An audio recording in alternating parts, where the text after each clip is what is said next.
happening? Welcome back to stuff that we definitely didn't record like a month later. Nikos is back from the dead. Yes. How have you been feeling, mate? Yeah, not bad. Just getting over that bloody viral infection. And I'm alive still. That's the main Cracking thing. on with it. That's the main thing, isn't it? And we'll start this episode with Boo Matt Boo, I reckon. Oh yeah, because he booed you in episode 18. I believe so, yeah. Yeah. How dare he? So he comes back in, records 3 episodes at once, and thinks he owns the place. Exactly.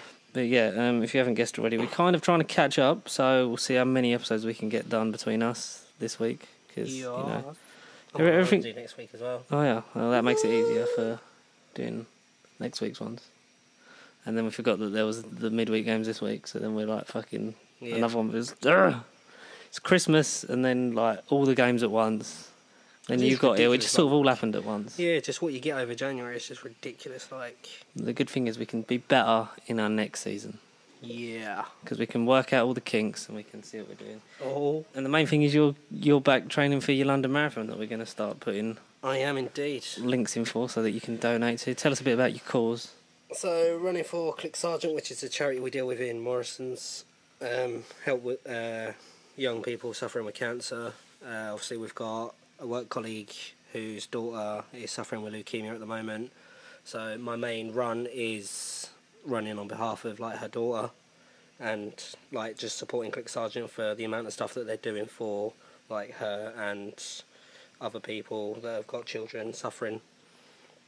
And also my best mate from school passed away due to cancer as well, and they're a charity that supported him through all that. So it's all for a good cause. So 100%. When we start putting the links up, because what the marathon's in end of April. End of April, yeah. So we've got like, was it 3 months now coming out? Yeah. 3 months. And you're after the illness, you're back in training. Yeah. First run today, 5 miles, not bad. And just push it week in week out. Personal trainers advise me just to increase my weekend run and just keep my other ones to 5 miles. So not too bad. So we'll be pushing to get you to your target for that one. Yeah, Morrison's are now matching 100% as well. Yep. So that will get me, nice. If I get my target, Morrison's will double it. So a good £7,000 for Click Sergeant, which is a good amount of money. Fucking amazing to do. Yeah.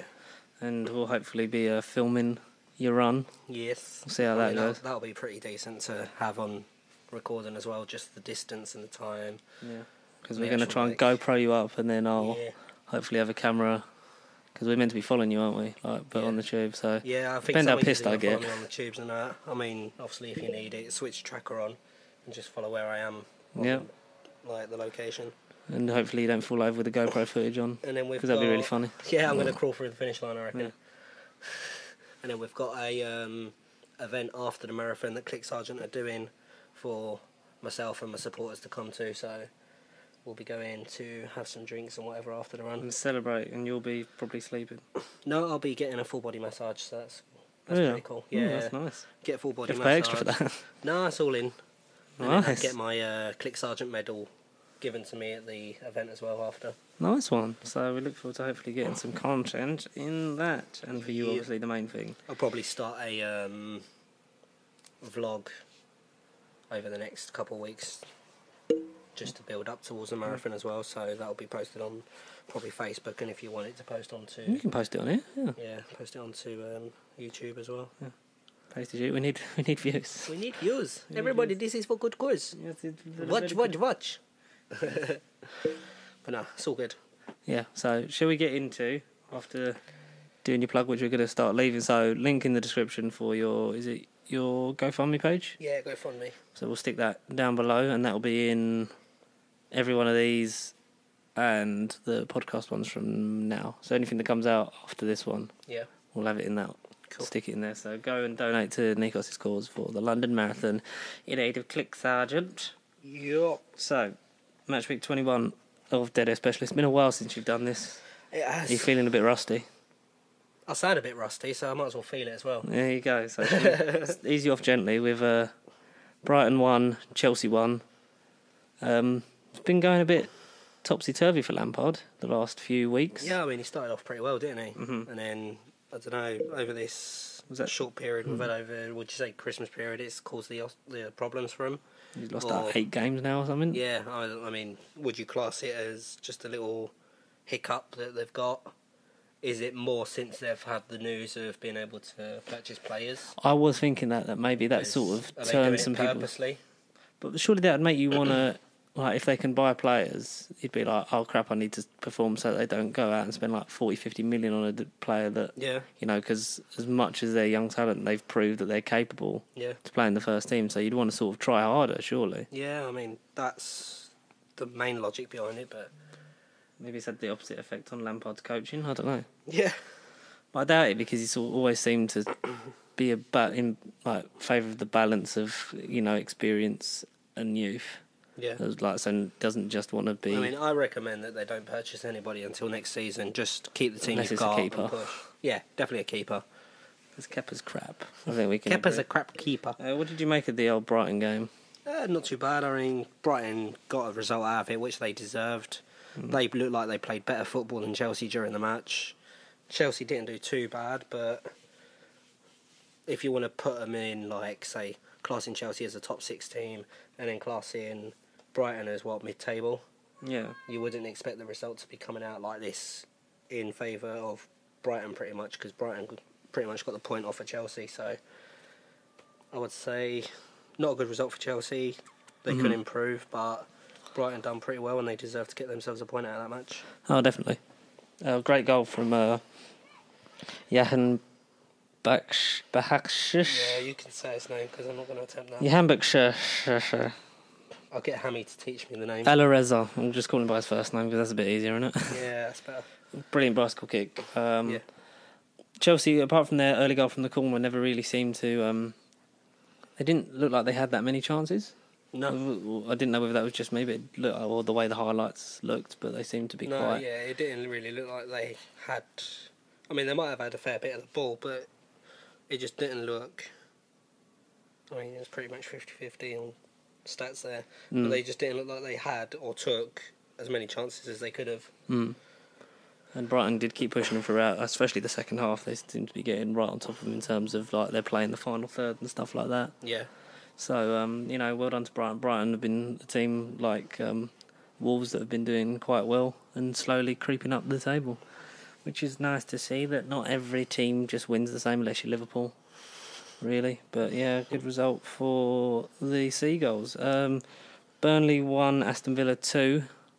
Aston Villa are a team that have been sort of coming alive the last couple of weeks in terms of their performances. Grealish has been sort of stepping up and almost carrying the team on his shoulders for such a young age. Has been impressive. He's doing pretty well, and obviously there has been talk about possibly going to another club if that happens, and if he wants that to happen. I don't know if it's the best choice for him right now, because how he's playing at Aston Villa. I think maybe a step-up club, not a big six club. Maybe if he went to like a Leicester. Yeah, something like that would probably be ideal, but going up to one of the best in the world, if you still want to class them as that, I wouldn't take that jump, especially at a young age and getting your career. Unless you're going to a team that's maybe guaranteed you that kind of football. Yeah. Well, I think he could do well in walking into a Spurs team. He could do well walking into an Arsenal. I don't think he'd get any games on at Liverpool. City, they've got so much talent throughout that who do you drop for him? Yeah. United need all the help they can get. Who else? I mentioned Chelsea. I haven't mentioned Chelsea yet. No, Chelsea. He might fit in today because obviously they've got the young. But then Mason Mount. Yeah, that's the only issue. Do you stop a young talent like that getting better? It's just balancing out. It annoys me how much I like Mason Mount because he's hate Chelsea, love Mason Mount. Yeah. But great performances. Did he score both goals? He scored the goal, but it was disallowed because his heel was offside. Yeah, that was ridiculous. I mean, these VAR situations are just getting ridiculous, aren't they? I mean, it's literally by a fingertip at times. Yeah, we're in real time. They've had the ruling on using pitch side monitors saying advise them to use, which is a step. Yeah. But like we've said, it's probably best just to see how they do this season and then have a sort of big VAR. Yeah. Sort of, or not like a restructuring, but sort of like what worked, what didn't, what maybe the players think, what maybe the referees think, and then try and sort of make changes where needed. Yeah. And actually have like VAR taught and like have a brief like throughout like all the teams, like players, managers, officials, like people, and within stadiums and stuff like that. So we just sort of everyone has a sort of sense of what the standard is, like where the line is drawn for like the good and the bad, for whether it be for fouls or offsides and stuff like that. Because some of them are ridiculous. We've seen much less given or much more ignored. Obviously, one of the games we'll be talking about in this game, in this match week, is one of the results of one of the highlights we just see, which in another game it would have been a completely different outcome. Yeah, like we said, we've seen handballs be like disallow goals for much less, but blatant ones, maybe more blatant ones get ignored, and it depends on your sort of preference on that. But Burnley never really sort of woke up until I think the final 20 minutes. Yeah, they got their first goal, or their only goal, should I say, pretty much towards the end of the game, really, wasn't it? Towards the end of the game, yeah, it was 80th minute. Yeah. So I mean, started they looking started like a fight pushing. back. Yeah. So about 60 off minute, like they started pushing on, but they didn't actually get a breakthrough until the 80th. Yeah. And sometimes at that period, too little, too late. Yeah. Because they didn't have. It seemed like Villa sort of maybe tired themselves out with like, having the legs in the second half of the game, but their early goals from who's it, Wesley? Wesley scored first, and then Jack Grealish. Then Jack Grealish got that one, yeah. Because So, but from then Villa were just sitting back defending what they had, and they come away with the points, and that's all that they ever really needed, wasn't it? Really. Yeah. And on to is this number 3? Match 3. Number 3. Newcastle losing at home to Leicester, which has been Newcastle have been surprising because they sort of started to go on a bit of a run the last few games, leading up to Christmas. Yeah. And slightly beyond, and then it's maybe it's just the sheer number of games that you get at that time of the year, and they've obviously Leicester have been a great side. Don't get me wrong, but the last couple of games when they haven't had Vardy, they've looked like they were missing something. Yeah. Especially just with Gray up front, but in this one they performed a lot better, didn't they? Yeah. I mean, they've got some great players in the squad. They've got like Vardy, who's stand out, their main man. Yeah. They've got obviously Perez, who's been great this season. Yeah, I mean, he's just as good. Not as great as, obviously, what Vardy's doing, but he's doing pretty well. He's got a great goal in this one. Also, James Maddison, he's doing pretty well. Brilliant. I mean, another talent. It's good to see these youngsters, like we said at the start of the season, just breaking through into clubs, because, I mean, the youth is the future. Yeah. And that's what we need to be seeing in football. I mean, yeah, you still want to have your experienced players in a squad, but you want to start seeing a bit more of the youth as well. Mm-hmm. And obviously over other clubs that are playing, we've seen some of the youths breaking through recently, and obviously the performances that they're getting in are just... It's nice for English football, really, isn't it? Yeah. But then we'll see where that sort of leads them in terms of the future, because Maddison's been great this season. Yeah. Like, regardless of if anyone thinks he's overrated or not, he has been a standout performer, not just in the Leicester team, but in terms of, like you say, young English talent. I think, for me, if I had to top 3 young English players playing at the moment, I'd have to say Mason Mount, James Maddison, and probably Tammy Abraham. Yeah. Just because it's strange that a kid that young is being that prolific in front of goal. Yeah, I mean, I'd probably agree with them 3 as well. They're both... all 3 of them, sorry, are just performing and showing that they should be there. And you think we've got is it the World Cup coming up, or is it the Euros? Euros. Okay, so we've got the Euros coming up. Yeah. And a lot of headache for Gareth Southgate by the sounds of it. I mean, if I was him, take some experienced players, but just youth it. Chuck the youth out. I mean, you see what they're doing in the league at the moment, and you've seen them play, obviously, in the international matches we've had as well, so I would just youth it if I was him.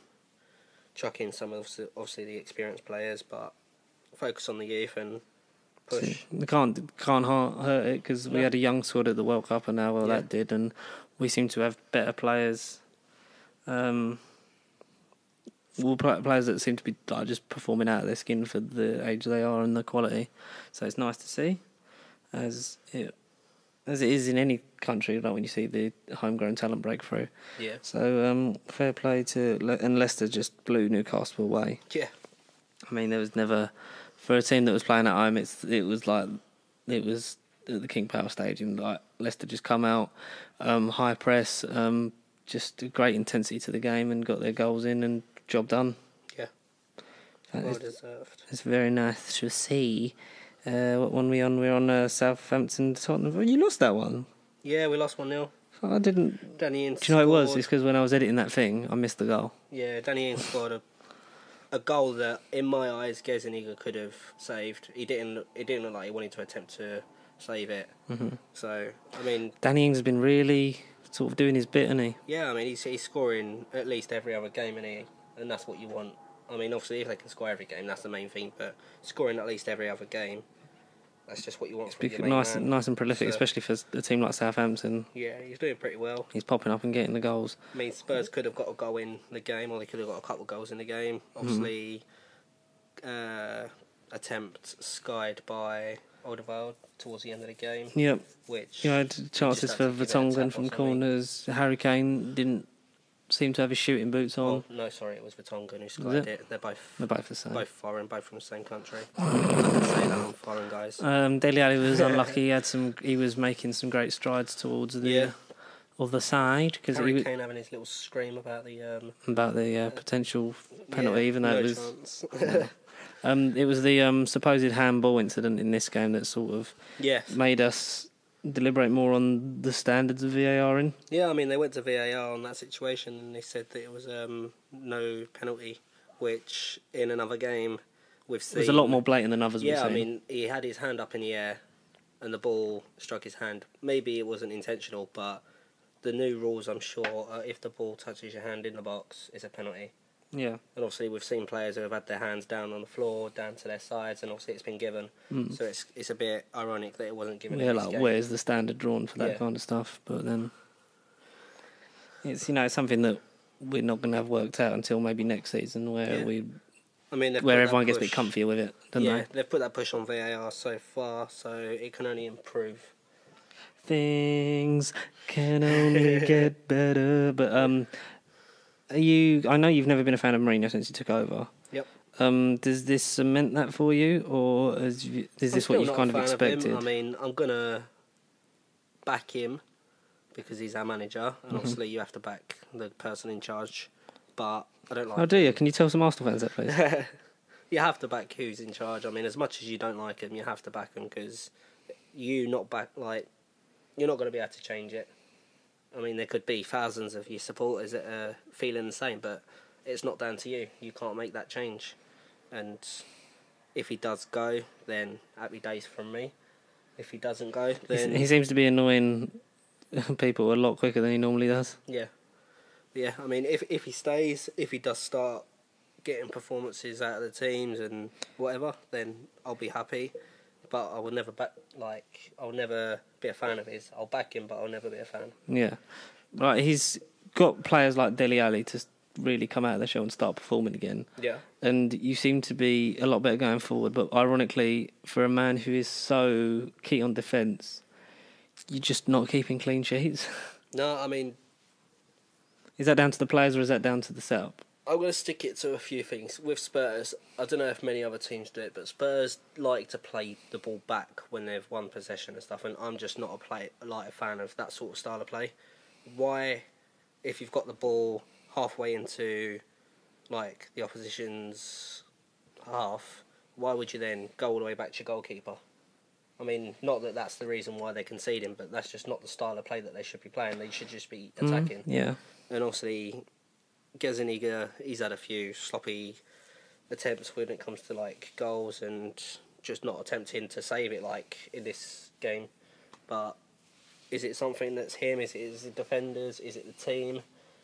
We'll see in the future. We'll see in summer when he gets his chance to really strengthen, make additions or the changes that he wants. Yeah, and we'll see when people come back and see if it makes any adjustments to the squad.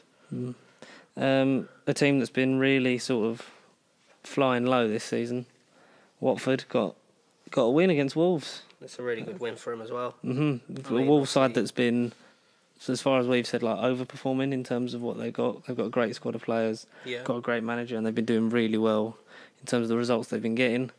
And they lost to Watford. What do we think about that? Watford finally on the charge to stay up. Deserved the result that they got out of that game. Oh yeah, played miles out of their skin. The they might be just playing and performing more so now than at the beginning, just knowing that they are in that relegation battle, and if they don't pick up their pace, then it could be goodbye Premier League. I mean, no club, regardless of how big or small you are, you don't want to be relegated down to a lower league, especially if you're in the Prem. 100%. I mean, if you're in, obviously, any of the other leagues, you still don't want to be relegated. So relegation is like the worst thing, isn't it? That's the nightmare. Yeah, maybe that's the push for Watford. They're now boosting on their performances to keep that survival fight up. Might be, yeah. We had a good goal from Delafeu in that game as well. So good to see him scoring again. Quite a big fan of his. Mm-hmm. He scored for Wolves, was it? Pedro Neto for Wolves. Yep. And then you had a goal from Ducour. Ducour. I mean, that was a good goal that he scored as well. Mm-hmm. Well, really well taken as well. First time, wasn't it? Like, opened his body up. Yeah. So, pretty well deserved. And a good result for Watford. Very well deserved. A team that's been playing really well since their new manager come in, Everton, unfortunately dropping points at City, for losing away to the champions 2-1. Goals from, they're both from Jesus for City, both and City. Richarlison for Everton late on. Would you be worried if you're an Everton fan? I feel like you can't really, because no, I mean, they're performing a lot better than under Marco Silva. Yeah, I didn't mean to straight your leg then when I did the hand gesture. I won't tell anyone. Don't tell your Keep husband. it our secret. Daniel, he stroked my leg. Does he listen? Hi, Dan. No, yeah, pretty good from Everton so far. Obviously, this game, it's just Unlucky, really. Yeah, I mean, unlucky, and also the ability from both clubs. I mean, the ability that City have got compared to what Everton have got. The balance between them. Obviously, City are the better side. Mm-hmm. And obviously, we see that from last year when they won the league and stuff. And yeah, they've played some great football this year, but they've also played some sloppy football as well. Yeah. But, I mean, maybe just a bad day at the office for Everton, or just an unlucky game. Either way, they do seem to have a new breath of fresh air with Ancelotti now in charge. Yeah. Ancelotti and Duncan Ferguson. Yeah. Who'd have thought it? Combo. I know, but they seem to, like you say, be playing a lot better for him. Like, because it was the other two games were they both won those games, didn't they? Yeah. So it is just a case of you're not going to win every single game with a new manager. I mean, I know that better than most. Yeah. It's hard. It's very hard to do. Good evening. But yeah. So who are we on now? Norwich v Crystal Palace. Norwich, a team that are looking very much in danger compared to how we were speaking about them at the beginning of the season. Yep. So a 1-1 draw to Palace. Palace will probably see that more as points dropped than points gained. Yeah. Norwich will probably be in favour of that, just because they haven't been able to string a great run of results together recently. Yeah. But pretty bog standard dead rubber game from the looks of it, from what we saw. Yeah, it looked pretty basic. I mean, both teams had chances. 2 chances were taken, but that was pretty much it. Most disappointing thing about that game for me is Cantwell's celebration. Hmm. That celebration just irritates me. I've got more of an irritation with his haircut. Yeah. Yeah. Cut the hair. Cut the hair and stop dancing like that. Apart from that, great goal, mate. Yeah. Who scored for Palace? Connor Wickham. Connor Wickham, that was, yeah. It was in the 85th minute, so pretty late on. Mm-hmm. But they did both play box standard football. They did. They never really no team really took control. No. It all either seemed to be they'd have spells each where they sort of got into it. But yes. Is that what one we're on now? Yes. West Ham, with a new manager. New old manager. David Moyes. He's back again. They won 4-0 at Bournemouth. I mean, where'd you start on that one? I would say, personally, poor from Bournemouth, because obviously you know that they play We've a expected lot better from them, football yeah. than This that, season, especially, we've seen them play better. poor result for Bournemouth. It just looked like when they'd conceded the first goal, and then the second goal went in, I think it was about 8 minutes after, it looked like the team had just like dropped in morale for Bournemouth, and it just didn't look like they wanted to attempt or open up any chances for themselves. Mm-hmm. And West Ham just pretty much dominated in the sense of getting the chances and taking them. Mm-hmm, definitely. Shame for the good old Mark Noble, who I'm not a big fan of, getting a couple goals, but one of them being the penalty. Yeah, and really great goal from Hallow. He's sort of been. He's really good goal. He's a player that I've sort of liked the look of since he's gone there, but he's been definitely one to sort of watch. Yes, but West Ham sort of with the calibre of players they've got, that's sort of what some West Ham fans would have been expecting, but just maybe not this season because of the way that their team's sort of been up and down completely. But fair play to West Ham. Noble getting man of the match for them, I believe, and on to the last game of. Is it 10 already? The last game of the Wednesday. The last game of New Year. Oh yeah, we got two more. So we got New Year because it was New Year's Day in the second. Yeah. So we had Arsenal finally getting the first win of the Arteta era. What do you take of the match that you got in there? Like, how do you reckon it went for you guys? I think because especially coming off of the back of the Chelsea game, which we did deserve more out of, but you saw how unfit we were. Yeah. Because the high intensity we just couldn't keep up for that long, and then one mistake, it sort of just everyone was like, "Oh, same old Arsenal," but it was apart from them that mistake because Jorginho shouldn't have been on the pitch. Like, I know I'm talking about the last game, but apart from that, we looked a lot better, and in this one we looked a lot even more organised. I know we're not at 100% fitness, and hopefully a good pre-season next season will set us up better for the campaign ahead. Yeah. But in this, it was a lot better from us, and we had goals obviously from Pepe and Socrates, and it was a joy to watch, even if we hadn't won, because we played so much better, and it was nice to bully Man United off the park because Torreira played out of his skin. I think he should have had man of the match maybe more than Pepe. Yeah. But it was nice to see Pepe come into his own, and I know people have been complaining that he's not a great player, but that's mainly due to the fact that we've just been shit. Well, is it his first season with you guys? Or? Yeah, because we got him in the summer. So what people don't understand is when a player joins, especially Premier League clubs, completely different country, completely different tempo, isn't it? Yeah, it's all different, so they need to adjust. We say that as experienced professional footballers, don't we? You think, Nicolas Pepe this year, he's now picking himself up at this period of time. I mean, Matchweek 21, so over halfway. You think if he can continue this form for the rest of this season, and then moving forward into next season... Oh, next season's where he's going to shine, yeah. He could be literally a star man. Yeah, there's a lot of the players that we brought in need a proper pre-season to... I mean, the whole team does. Yeah, and obviously with a new manager and stuff, that pre-season's going to be completely different to the previous. Yeah, and it's nice to see the fight, because Arteta is a building process, and you get the sense that his attitude and stuff, you get that with... I think the Leeds game wasn't far after this where we were behind. We were not behind, but we weren't playing well after the first half. Yeah. And he seems like a man who, if you're not doing well at half-time, he's going to kick all shades of shit out of you. Yeah. Which I think he did for the Boxing Day Bournemouth game. That's what when we went in behind. Yeah, I mean, you see obviously the rules, and he cares as well. Yeah, I mean, you see the rules obviously with Chelsea that was leaked to do with Lampard, and Harry hits the players with fines and stuff. And I'm pretty sure the same was said about Arteta. Yeah, so it's discipline.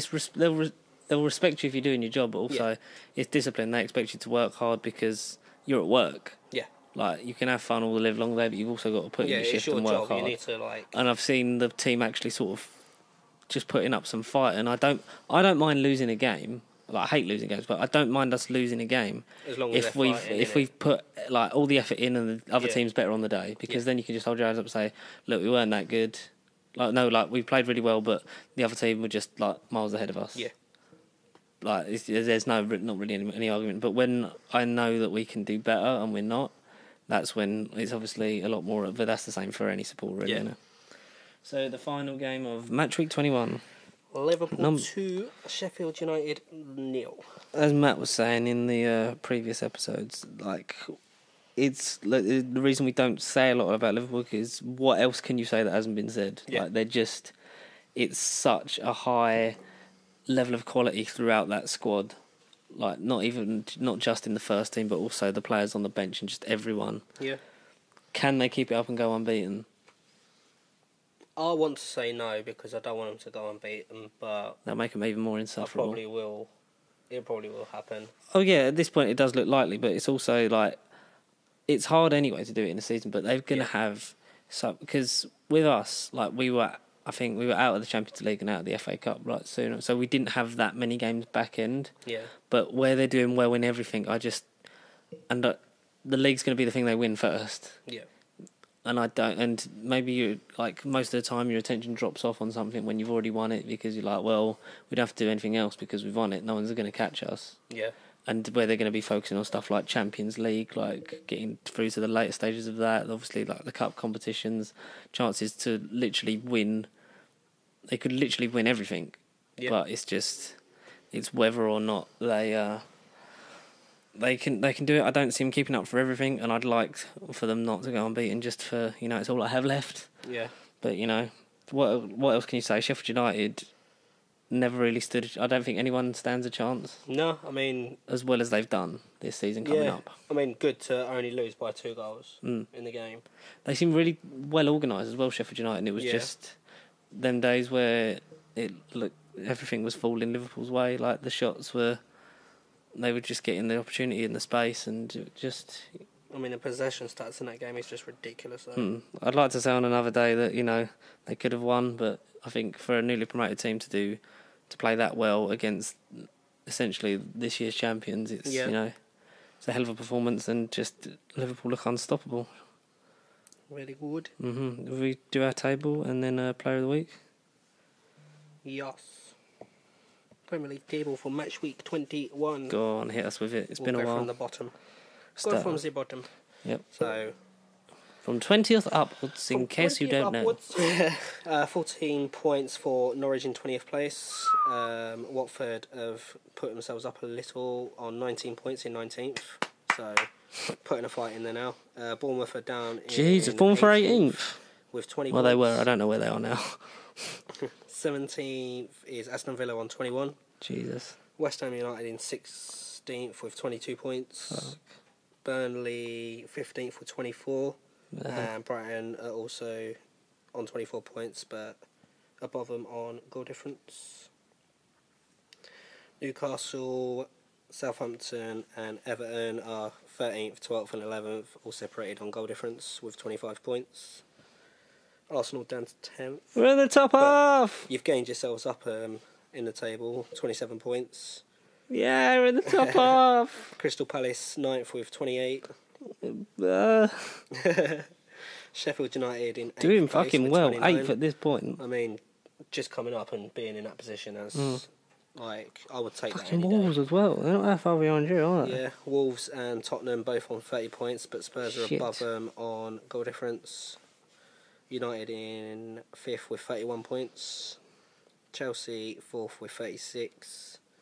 And then you've got Man City on 44 points in 3rd place. Leicester 45 in 2nd. And of course Liverpool at the top with 58 points. Jesus Christ. So, Player of the Week this week. I think we both agreed that it was the funky name man from... funky name Brighton player. Yeah. What do we call him? Alireza Jahan Bahaksha. So if we butchered your name, I'm sorry, but I doubt you listen to this. And if you do listen to this, get in touch. We that'd be really... to bring you on an episode. That'd be really cool. But yeah, amazingly well taken goal. There wasn't... I don't think too many like out and out like solo performances that were like yes. No, during that week it wasn't really. There was a lot of team performances. Yeah, not like when Willian against Spurs, when it was literally just him. Yeah. But great performance from him. Really well taken, well timed goal, beautiful, and yeah, that's about that. But that is it. Until the next one, which is probably if you're listening to this when it comes out, probably tomorrow, Friday. Yes. So we're not. It's not like we're going to record it right now. But follow us on all the socials at Pasty Sheep on Facebook, Twitter, Instagram. Get in touch with us, pastysheepproductions@gmail.com. Tweet us, email us, do whatever you can to get in touch. Give us your opinions or ask us some questions. And obviously, link in description to donate to Nikos' fund for the London Marathon. And hopefully, we'll have some more stuff about videos on that soon. But until next time, we will see Love you. you and leave you. Goodbye. Ciao. Ciao. Ciao.